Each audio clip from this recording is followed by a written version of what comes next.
Mr. President, ilalagay ko uli sa talaan ng bulwagang ito.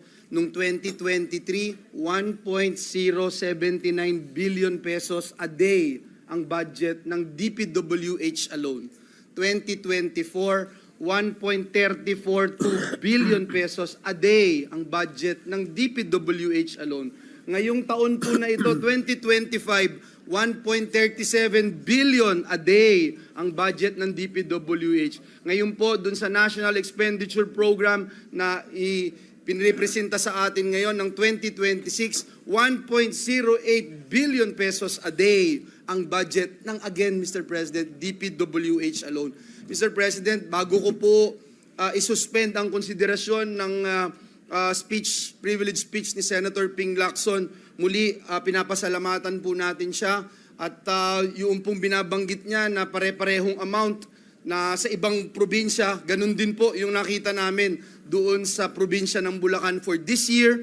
And maikling ikwento ko lang, Mr. President, alam nyo yung pinakikita doon sa Hagunoy, yun po yung taon-taon na pinupuntahan natin, halos every time na merong bagyo at nakikita po natin doon, Ginoong Pangulo, yung mga kababayan ko po doon sa Hagunoy at Senate President Pro Temp, I'm sure you're very much aware of Hagunoy dahil marami po kayong kaibigan doon. Tinatali po nila, Mr. President, yung kanilang sasakyan. Fortuner man yan o pick-up, itatali po nila, Mr. President, doon po sa poste.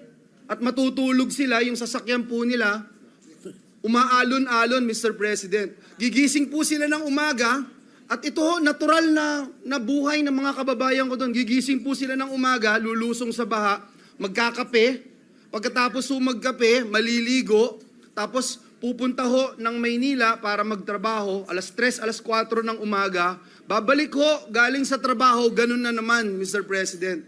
Tapos mababalitaan po nila itong mga nangyayaring guni-guni projects at mga palpak na proyekto. Mr. President, I think nasa atin po na may magagawa po tayo bilang Senado ng Republika ng Pilipinas. I pray, Mr. President, huwag nating biguin yung ating mga kababayan dahil sa totoo lang, Mr. President, 3 years ago, binanggit ko na po dito sa bulwagan na ito na yung mga kababayan po namin, wala nang inaasahan eh. In fact, kahit pagkausapin nyo po, sasabihin sa inyo, wala na, hindi nyo naman magagawa yan. So sana po, malaking challenge po sa atin, lalo na dito sa Senado, itong problemang ito. Mr. President, may pahabol po ang ating mga kasamahan.